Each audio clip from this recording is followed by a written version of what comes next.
No Natal, na casa dos meus pais, minha filha de 8 anos abriu uma caixa de presente e imediatamente ficou pálida.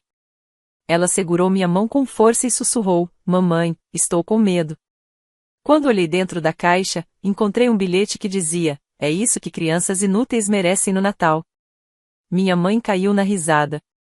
Finalmente alguém sendo brutalmente honesto sobre o verdadeiro valor dela.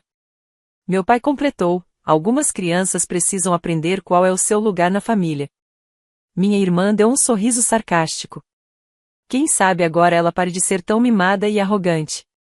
Amanda, minha irmã mais nova, concordou: "Algumas crianças só aprendem com lições duras da vida."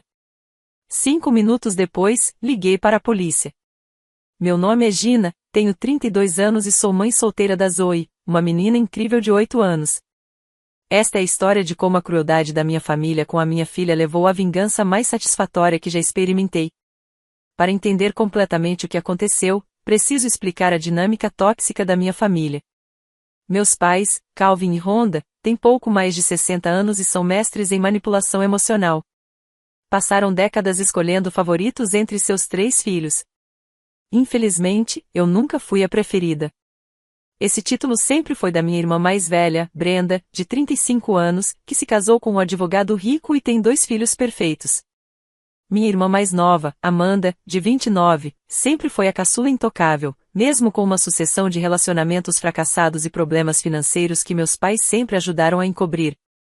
Quando engravidei da Zoe aos 24 anos, após um relacionamento breve que não deu certo, meus pais deixaram bem claro o quanto estavam decepcionados.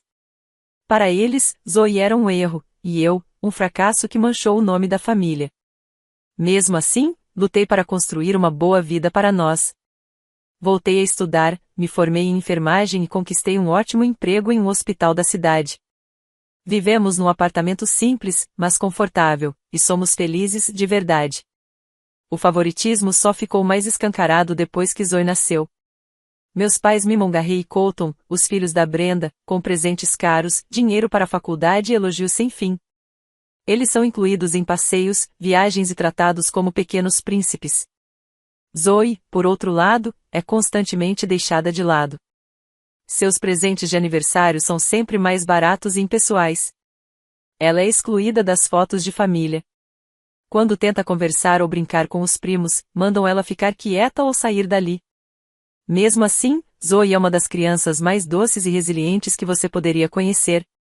Tira as melhores notas, ama ler e tem uma empatia surpreendente para alguém da idade dela. Ela nunca reclama da forma como é tratada, mas eu sei, vejo nos olhos dela o quanto isso dói. Ela vai me perguntar baixinho, com aquele olhar confuso e triste, porque a vovó e o vovô não gostam dela tanto quanto gostam do Garrett e do Colton. Isso parte meu coração toda vez.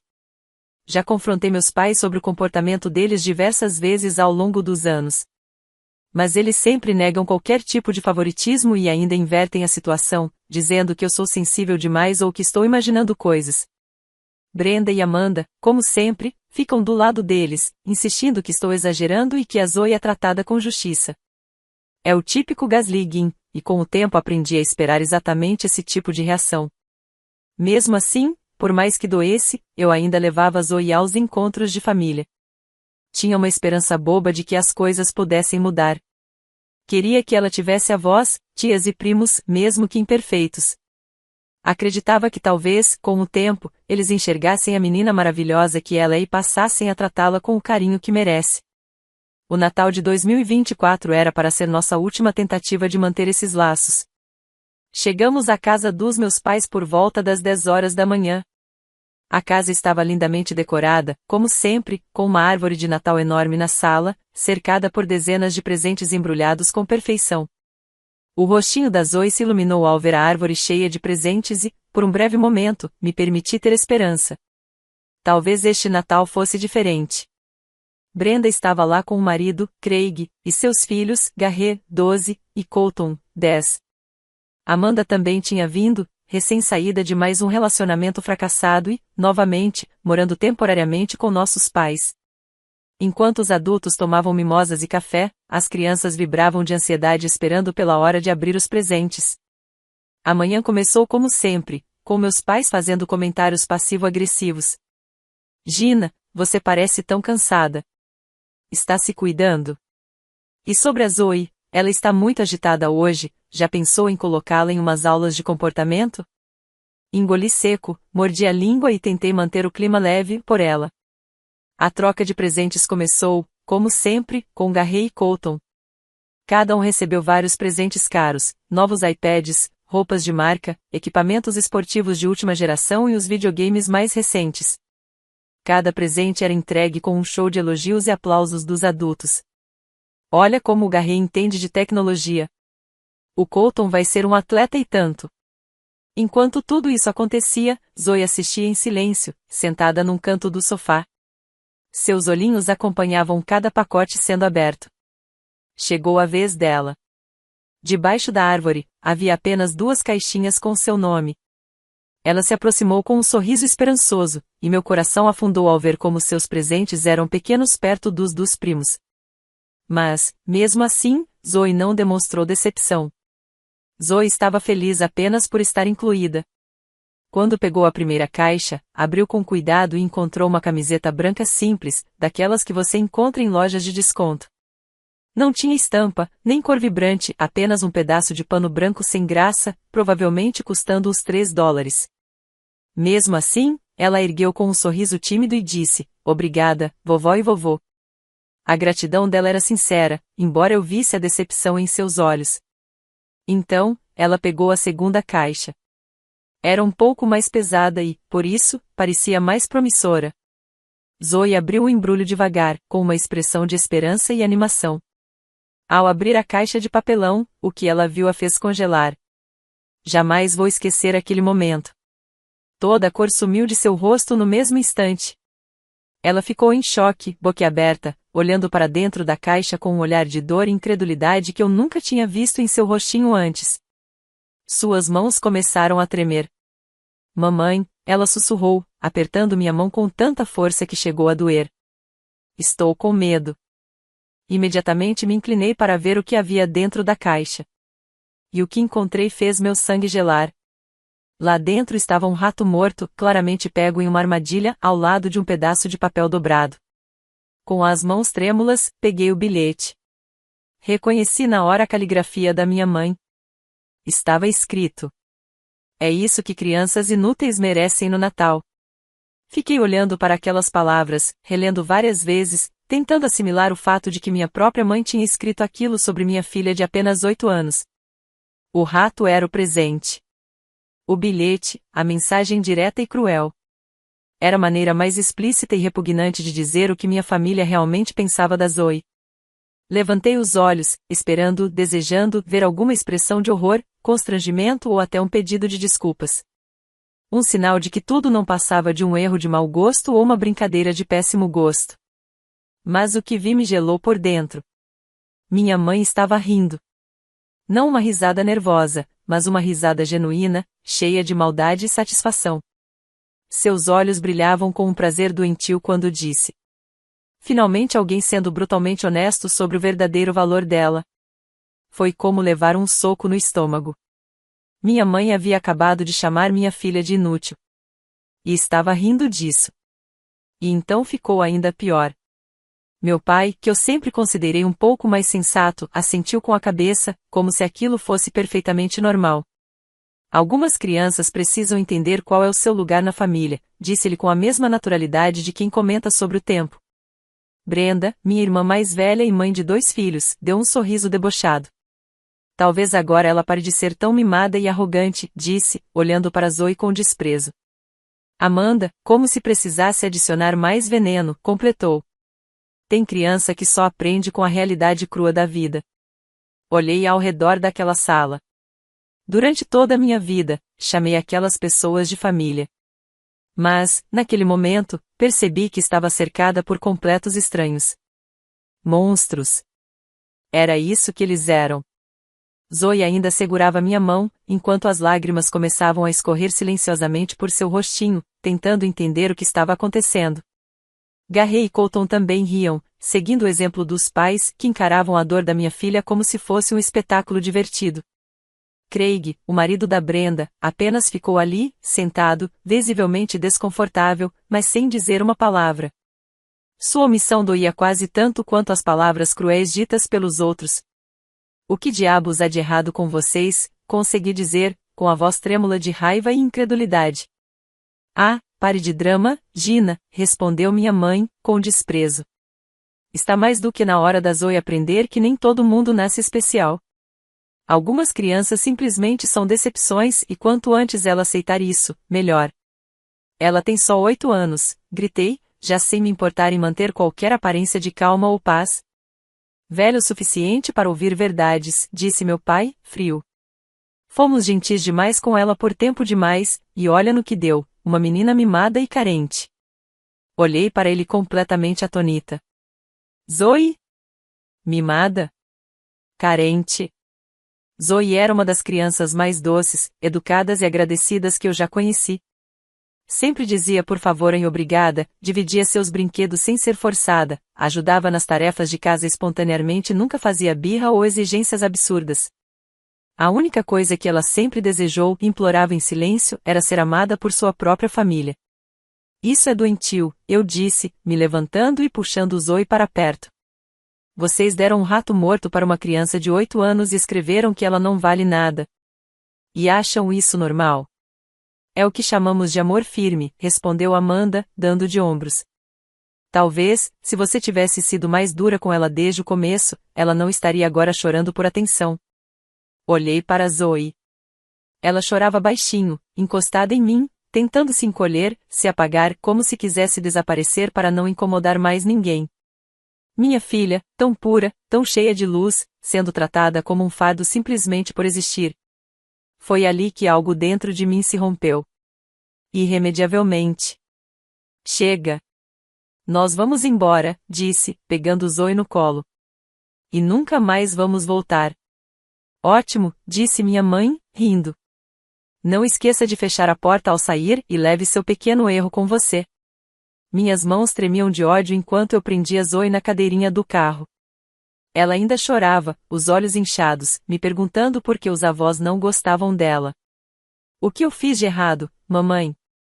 E foi ali, no silêncio pesado do carro, que prometi a mim mesma, ela nunca mais precisaria perguntar isso a ninguém. Nunca mais. Eu disse a Zoe que ela não tinha feito nada de errado. Que, às vezes, os adultos fazem escolhas horríveis, escolhas que não têm a ver com ela e que nós duas ficaríamos bem. Assim que chegamos em casa, preparei o chocolate quente favorito dela e coloquei um dos filmes que ela mais gostava. Queria trazer algum conforto. Mas eu não conseguia parar de tremer. A imagem do rato morto, a caligrafia da minha mãe no bilhete, tudo se repetia em minha mente como um pesadelo. Eu revivi a cena em looping, o rosto da Zoe ficando sem cor, o riso cruel da minha família, e a ausência total de empatia, ninguém se abalou. Ninguém tentou intervir. Liguei imediatamente para minha melhor amiga, Michelle. Eu precisava de alguém que confirmasse que eu não estava enlouquecendo, que aquilo realmente tinha ultrapassado todos os limites. Quando terminei de descrever o que tinha acontecido, o outro lado da linha ficou em silêncio por quase meio minuto. E então ela falou, com a voz carregada de indignação. Gina, isso não é só crueldade. Isso é abuso. É tortura psicológica de uma criança. Ouvir outra pessoa validar o que eu estava sentindo me deu exatamente a força que eu precisava. Michelle se ofereceu para vir até minha casa na mesma hora, mas eu disse que precisava resolver aquilo sozinha primeiro. Ela insistiu para que eu documentasse tudo enquanto os detalhes ainda estavam frescos, e que tirasse fotos do presente antes de me desfazer dele. Depois que desliguei, me sentei e escrevi tudo. Cada palavra que foi dita. Cada olhar. Cada reação. A ordem exata dos acontecimentos. Minhas mãos ainda tremiam enquanto eu digitava, mas eu sabia que guardar esse registro seria importante. Em seguida, tirei fotos do rato e do bilhete de todos os ângulos. Olhar para aquela letra familiar me enjoou. Saber que minha mãe escreveu aquelas palavras com intenção de ferir uma criança inocente era insuportável. Foi a premeditação que mais me abalou. Aquilo não foi um deslize, nem um impulso momentâneo. Alguém pensou, planejou e executou aquilo com frieza. Pegaram um rato morto, escreveram um bilhete cruel, embrulharam e colocaram embaixo da árvore de Natal, sabendo que uma menina de 8 anos abriria aquilo diante da família inteira. Depois de tudo isso, percebi que precisava checar como Zoe estava de verdade.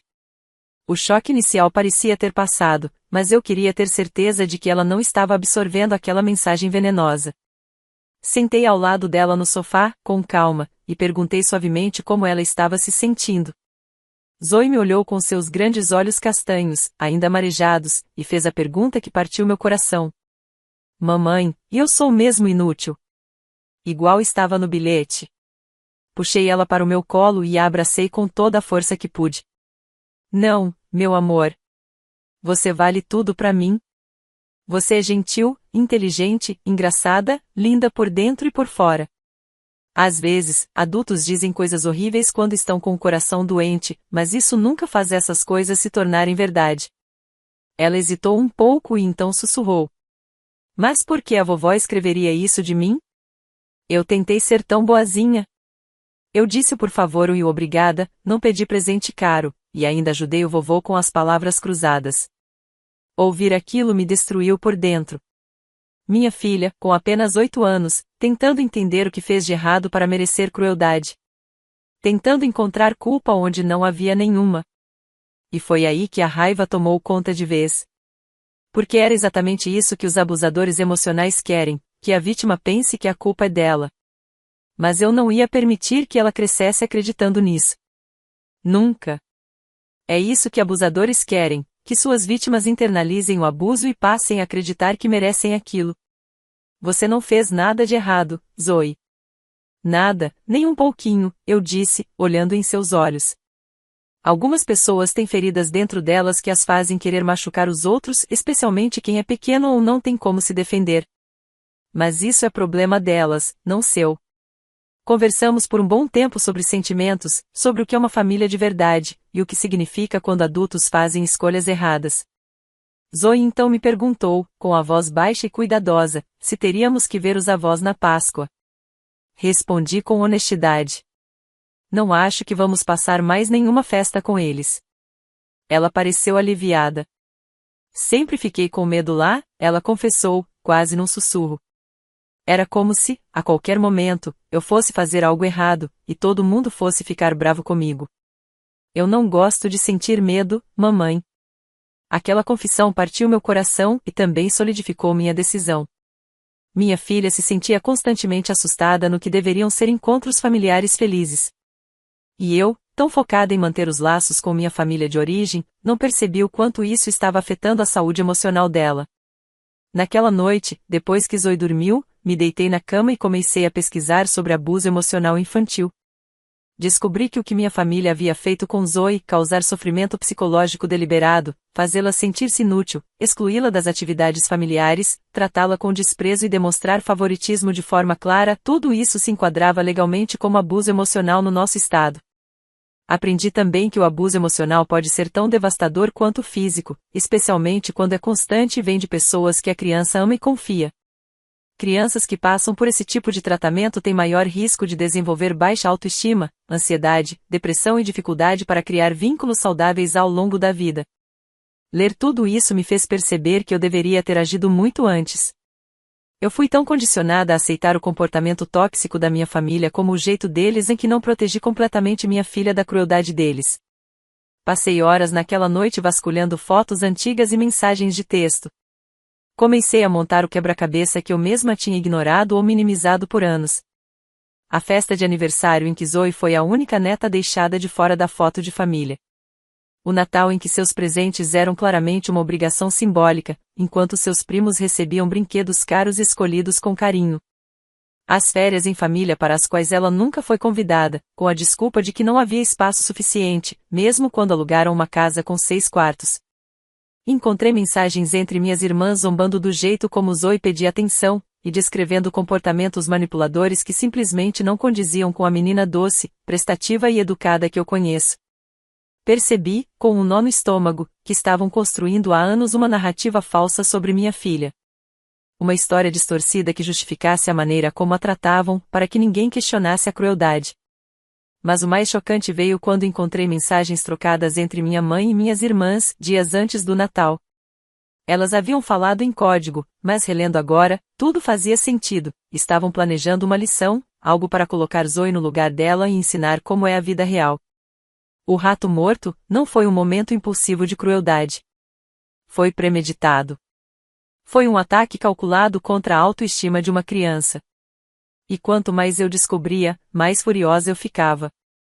Aquilo não tinha sido apenas um momento isolado. Era uma campanha contínua de abuso psicológico contra minha filha e eu estava tão focada em manter a paz que não conseguia enxergar isso com clareza. Também encontrei provas de um desequilíbrio financeiro evidente na forma como meus pais tratavam os netos. Eles haviam criado fundos universitários para Garrett e Colton. Pagaram o acampamento de verão caríssimo de Garrett e bancaram as aulas particulares de Colton. Mas quando pedi ajuda com as aulas de dança da Zoe, a resposta foi que o dinheiro estava curto e que eu precisava ser mais responsável com minhas finanças. Ver tudo isso exposto, lado a lado, tornou impossível continuar negando. O comportamento da minha família não era apenas maldade ocasional ou preferência disfarçada. Era abuso emocional sistemático, cuidadosamente orquestrado para fazer Zoe se sentir excluída, indesejada e sem valor. O rato morto não foi um acidente. Foi o ponto alto de anos de crueldade psicológica. E foi nesse momento que tomei a decisão que mudaria tudo. Eu não ia simplesmente cortar o contato com minha família. Eles teriam que enfrentar consequências reais pelo que fizeram à minha filha. Liguei para a polícia. Sei que alguns podem achar isso exagerado, mas o que fizeram com Zoe não foi apenas maldoso, foi abuso emocional contra uma criança. Eles traumatizaram, de propósito, uma menina de 8 anos. Para se divertirem. Registrei um boletim de ocorrência por abuso infantil e entreguei o rato morto e o bilhete escrito pela minha mãe como provas. A policial que me atendeu ficou horrorizada. Ela também era mãe e não conseguia acreditar que avós pudessem fazer algo tão cruel e planejado com a própria neta. Ela me garantiu que aquilo seria investigado com seriedade. Que esse tipo de abuso emocional infantil era tratado com o devido rigor. Mas eu não tinha terminado. Nem de longe. Nos dias que se seguiram, comecei a documentar tudo que conseguia lembrar sobre o tratamento que minha família deu a Zoe ao longo dos anos. Anotei cada comentário venenoso, cada vez que a ignoraram, cada ato de exclusão ou demonstração de favoritismo. Reuni fotos de festas e encontros familiares onde ela parecia isolada, ou nem sequer aparecia. Encontrei mensagens antigas das minhas irmãs com piadas depreciativas sobre a Zoe que eu tinha ignorado na época, mas agora percebia com clareza o peso cruel delas. Liguei para a orientadora da escola e para o pediatra da Zoe. Relatei tudo o que havia acontecido e pedi que documentassem qualquer sinal de impacto emocional que já tivessem observado. Ambos ficaram em choque e imediatamente ofereceram apoio. Então, decidi ser criativa com a minha vingança. Publiquei toda a história em todas as redes sociais que eu pude acessar. Incluí a foto do rato morto e o bilhete manuscrito da minha mãe. Não escondi a identidade de ninguém. Usei os nomes verdadeiros e marquei cada um deles nas postagens. Queria que todo mundo da nossa cidade soubesse exatamente quem eles eram, o tipo de pessoas que tinham coragem de abusar psicologicamente de uma criança. A resposta foi imediata. E devastadora. Amigos, vizinhos, colegas de trabalho e até desconhecidos ficaram horrorizados com o que minha família havia feito com minha filha. A postagem viralizou rapidamente na região e, em pouco tempo, pessoas de todo o estado começaram a compartilhá-la e a expressar sua indignação. As redes sociais dos meus familiares foram inundadas por comentários furiosos, chamando-os de monstros e abusadores de crianças. O escritório de advocacia onde meu pai trabalhava, sim, ele é advogado, o que só torna tudo ainda mais revoltante, começou a receber centenas de ligações de pessoas exigindo que ele fosse demitido por ter cometido abuso psicológico contra uma menor. Minha mãe, que era recepcionista em um consultório médico, também enfrentou sérias consequências no trabalho. O marido da minha irmã Brenda, Craig, trabalhava em um prestigiado escritório de advocacia. Quando os sócios viram as postagens viralizando, denunciando a família da esposa dele por traumatizar uma criança, a reação foi imediata e nada positiva. A comunidade jurídica aqui é pequena e reputação é tudo. Mas aquilo tudo ainda era só o começo. Enquanto a investigação policial seguia seu curso, decidi tomar outras medidas para proteger Zoe e garantir que minha família fosse, de fato, responsabilizada. Entrei em contato com a diretora da escola da Zoe, a senhora Palmer, e expliquei o que havia acontecido. Ela ficou horrorizada e me colocou imediatamente em contato com a orientadora e a assistente social da escola. A equipe escolar foi extremamente solidária. Todos sempre gostaram da Zoe. Ela era aquele tipo de aluna que os professores lembram com carinho, educada, gentil, sempre prestativa com os colegas. Quando mostrei a eles as fotos do rato morto e o bilhete escrito à mão, vários funcionários ficaram em choque. Isso explica muita coisa, disse a senhora Stone, professora da Zoe na segunda série. Ela é muito inteligente e capaz, mas sempre parecia carregar uma tristeza que a gente não conseguia entender. Perguntava constantemente se estava fazendo tudo certo, mesmo quando se saía muito bem. Eu achava que fosse ansiedade, mas agora percebo, era porque ela estava sendo levada a acreditar que nunca era boa bastante em casa. O orientador escolar, Sr. Thompson, se prontificou a trabalhar com Zoe individualmente e também sugeriu que procurássemos um psicólogo infantil especializado em traumas familiares.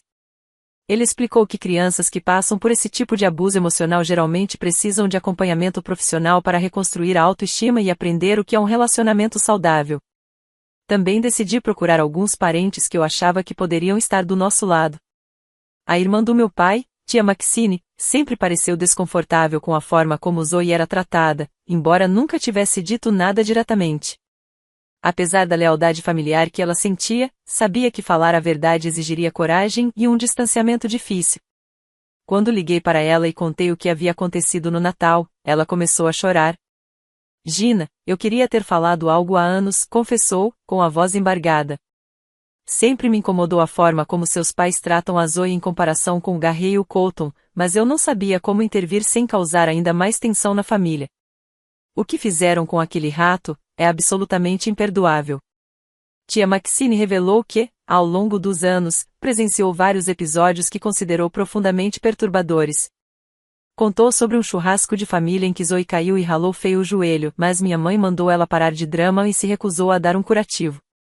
Enquanto isso, no mesmo dia, quando Garrett apareceu com um simples hematoma, meus pais agiram como se fosse uma emergência médica, gelo, preocupação exagerada, toda a atenção voltada para ele.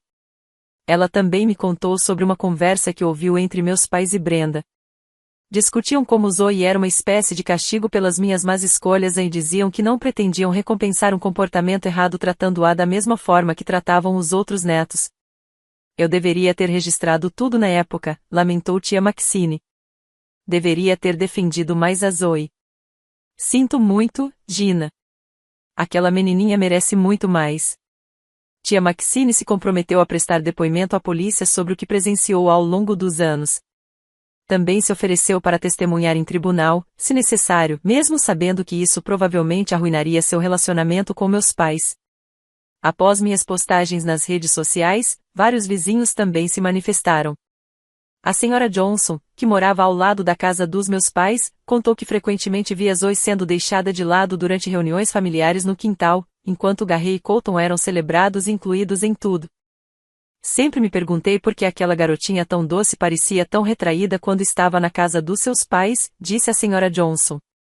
Ela costumava ficar sentada sozinha nos degraus da varanda, olhando enquanto os meninos brincavam com o avô. Partia meu coração, mas eu não queria me meter nos assuntos da família. Agora, queria ter dito algo. Outro vizinho, o Sr. Davis, relatou um episódio ocorrido numa festa do quarteirão. Zoe tentou participar de uma conversa entre meus pais e alguns adultos, mas foi rapidamente dispensada com um comentário seco para que fosse achar algo tranquilo para fazer. Enquanto isso, Garrett e Colton eram incentivados a participar, opinar e falar livremente. A resposta da comunidade foi emocionante. Pais da escola de Zoe entraram em contato oferecendo encontros para brincar, apoio emocional e palavras de solidariedade. Empresários locais, tocados pela história, quiseram fazer algo especial por Zoe, algo que pudesse restaurar sua fé nos adultos. Uma dona de livraria infantil organizou um evento de leitura só para ela, convidando seus colegas de classe para participarem e transformando aquele momento em algo mágico. Mas talvez o retorno mais forte tenha vindo de outras famílias que também enfrentaram dinâmicas familiares parecidas. Recebi dezenas de mensagens de pais compartilhando suas próprias experiências com parentes tóxicos que haviam abusado emocionalmente de seus filhos. Muitos agradeceram por eu ter me posicionado publicamente e levado o caso à justiça. Disseram que isso lhes deu coragem para finalmente proteger seus próprios filhos com mais firmeza. Uma mensagem, em particular, ficou marcada na minha memória. Era de uma mulher chamada Kelly. Ela contou que sua sogra havia abusado psicologicamente da filha durante anos, usando as mesmas táticas, presentes maldosos, críticas disfarçadas de conselhos, exclusão constante de eventos familiares. Continuei tentando manter o relacionamento porque achava que família era para sempre, escreveu Kelly. Mas ver o espírito da minha filha sendo destruído ano após ano me fez perceber que algumas pessoas simplesmente não merecem ter acesso aos nossos filhos, por mais próximos que sejam biologicamente. Ela finalizou dizendo que minha história a inspirou a finalmente cortar todo contato. E minha filha está muito mais feliz agora. Essas mensagens apenas reforçaram minha certeza de que eu estava tomando a decisão certa, entrando com a ação judicial e cortando completamente o contato com minha família. Não era só sobre proteger Zoe. Era sobre deixar claro que o abuso psicológico contra crianças tem consequências reais. Era sobre afirmar que os pais não só têm o direito, mas a obrigação de proteger seus filhos, mesmo quando a ameaça vem de dentro da própria família. Enquanto isso, minha família sentia na pele a força das redes sociais. A história extrapolou os limites da nossa comunidade. Blogs influentes sobre parentalidade e organizações de defesa da infância começaram a compartilhá-la como um exemplo claro de abuso emocional frequentemente invisibilizado. O consultório médico onde minha mãe trabalhava recebeu centenas de ligações de pessoas revoltadas, questionando como podiam empregar alguém capaz de maltratar psicologicamente uma criança. A clínica se manifestou publicamente, se distanciando das atitudes dela e anunciando uma revisão interna do caso. Menos de uma semana depois, minha mãe foi convidada a se demitir. O escritório de advocacia do meu pai também começou a sentir a pressão. Embora tenham sido mais cautelosos com qualquer decisão, os sócios receberam inúmeros e-mails e telefonemas de colegas do meio jurídico expressando indignação. Vários clientes levantaram preocupações sobre seu caráter e sua capacidade de julgamento, e ficou claro que a reputação do escritório estava em risco. O marido de Brenda, Craig, também enfrentou repercussões. Os sócios de seu escritório de advocacia o chamaram para uma reunião, questionando como o comportamento de sua família estava afetando a imagem da empresa.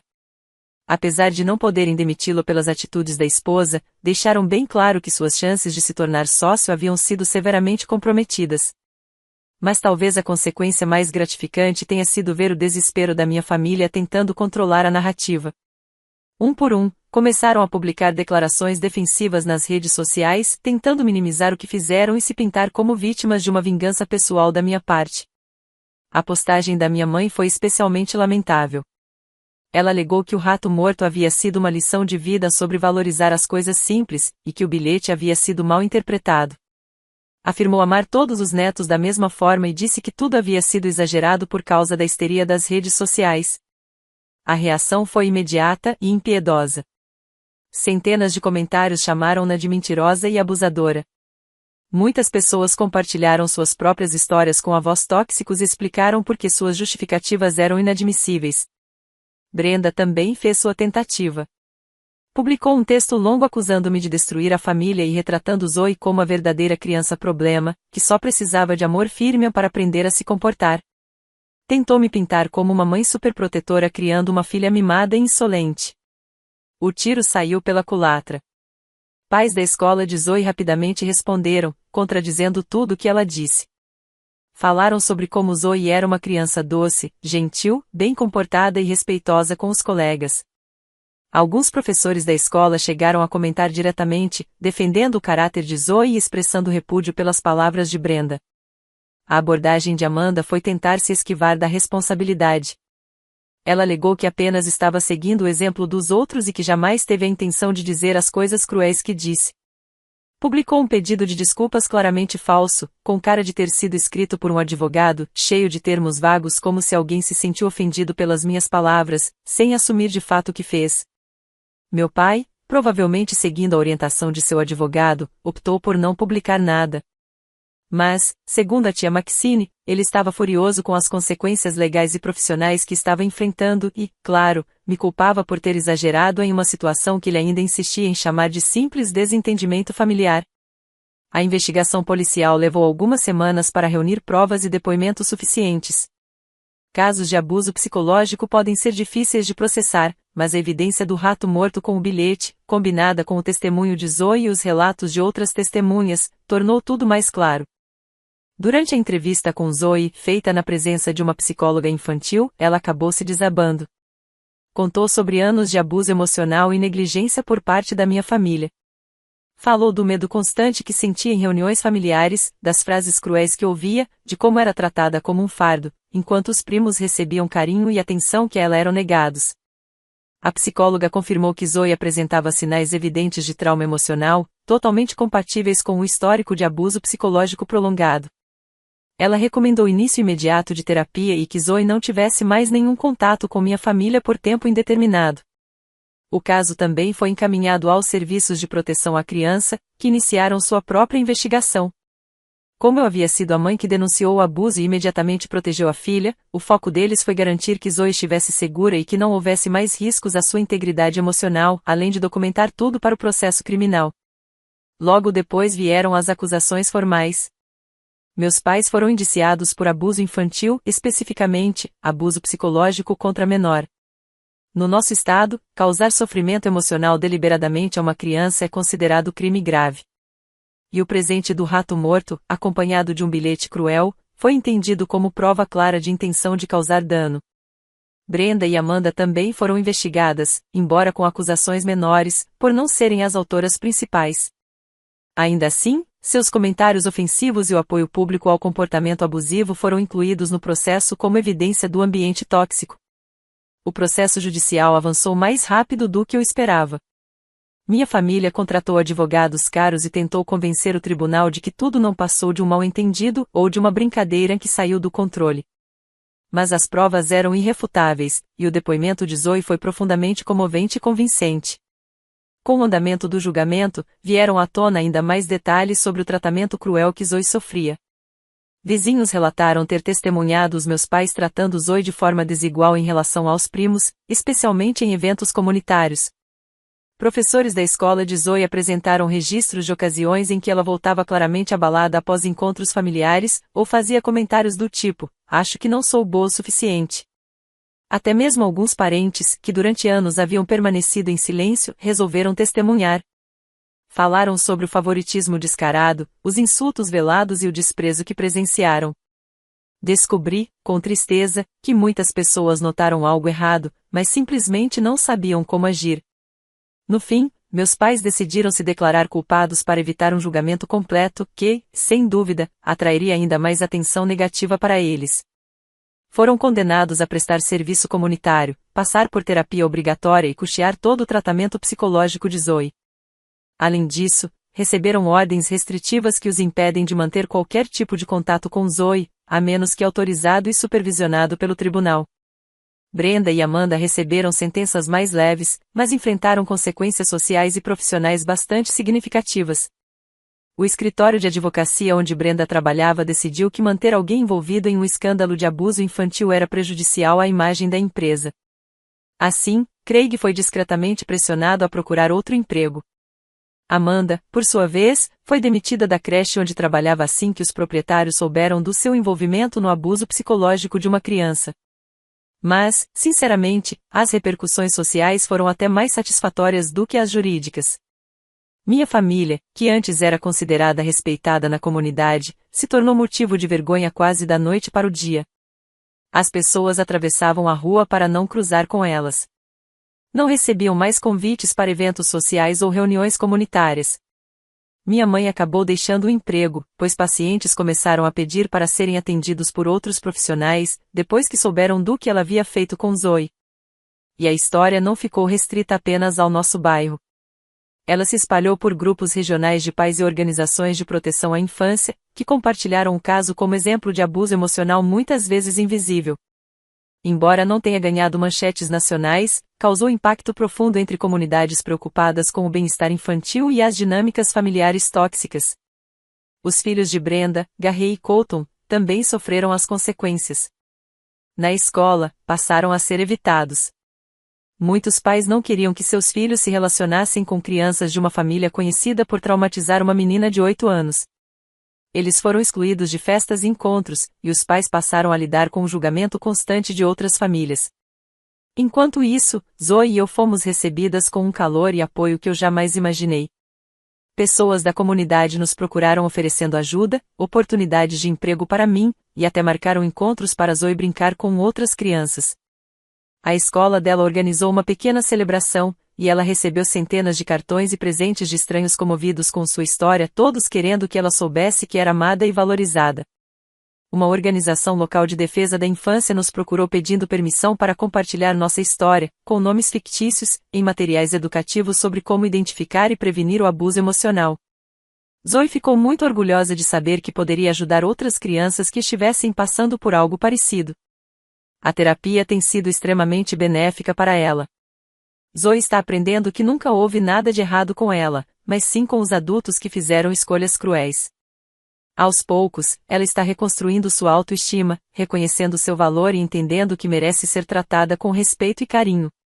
Juntas, estamos formando uma nova família, uma família escolhida, feita de amigos sinceros e pessoas que realmente se importam conosco. Zoe agora tem a voz do coração, vizinhos idosos que a tratam como a joia preciosa que ela é. Também tem amigos cujas famílias a incluem em celebrações, passeios e momentos de afeto genuíno. Pela primeira vez, ela está descobrindo o que é viver em um ambiente familiar saudável. Quanto à minha família biológica, eles tentaram várias vezes reatar contato, buscando uma reconciliação. Enviaram cartas dizendo que estavam arrependidos e que queriam reparar os danos. Mas as desculpas são vazias e egocêntricas. Eles não parecem sentir remorso pelo que fizeram com Zoe, estão apenas preocupados com a própria reputação, agora manchada. A carta da minha mãe foi especialmente revoltante.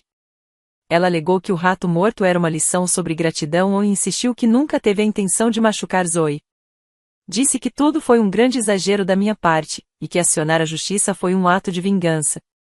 A postura do meu pai foi culpar todos os outros. Ele afirmou que minha mãe havia passado dos limites sem que ele soubesse, apesar dos comentários cruéis que ele mesmo fez na época. Disse também que Brenda e Amanda haviam incentivado aquele comportamento. Queria que eu acreditasse que ele era apenas um espectador inocente, levado pelas más decisões alheias. Brenda escreveu uma longa carta tentando justificar suas ações, alegando que Zoe era uma criança difícil e que estavam apenas tentando ensiná-la lições importantes de vida. Tentou se pintar como a vítima, dizendo que tudo aquilo destruiu injustamente a reputação de sua família. A carta de Amanda foi a mais lamentável. Ela alegou que estava apenas seguindo os passos dos outros e que não tinha realmente a intenção de dizer as crueldades que disse. Botou a culpa em seus próprios traumas de infância, os mesmos que todos nós vivemos naquela casa tóxica, para justificar sua incapacidade de defender Zoe. Nenhum deles assumiu de fato a responsabilidade pelo que fizeram. Nenhum demonstrou remorso verdadeiro por traumatizar uma criança inocente. Suas cartas foram, basicamente, tentativas de minimizar o que fizeram e de me manipular para retirar as acusações e restabelecer o acesso deles a Zoe. Respondi a cada uma delas com a mesma frase. Quando você deu um rato morto para minha filha e disse que ela não valia nada, você escolheu encerrar nosso relacionamento para sempre. Já se passaram quase 8 meses desde aquela manhã horrível de Natal, e não me arrependo nem por um segundo de como conduzi tudo isso. Zoe está prosperando na terapia. Desenvolveu uma autoestima muito mais forte e entende agora que merece ser tratada com respeito e carinho. Ela sabe que o problema nunca esteve nela, mas sim nos adultos que escolheram agir com crueldade. O processo judicial está praticamente encerrado, embora ainda estejamos lidando com questões cíveis relacionadas ao custo da terapia e aos danos emocionais causados. Minha família será responsável por pagar o tratamento de Zoe pelos próximos anos, o que, para mim, é mais do que justo, já que foram eles os responsáveis por essa necessidade. Essa experiência me ensinou lições importantes. Primeiro, laços de sangue não dão a ninguém o direito de conviver com seus filhos, especialmente quando essas pessoas são tóxicas. Segundo, às vezes, o ato mais amoroso que você pode fazer por uma criança é cortar contato, de forma definitiva, com quem a prejudica, mesmo que seja difícil. Terceiro, abuso psicológico tem consequências.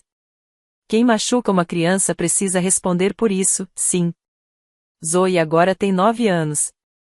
Fez aniversário em março e está maravilhosa.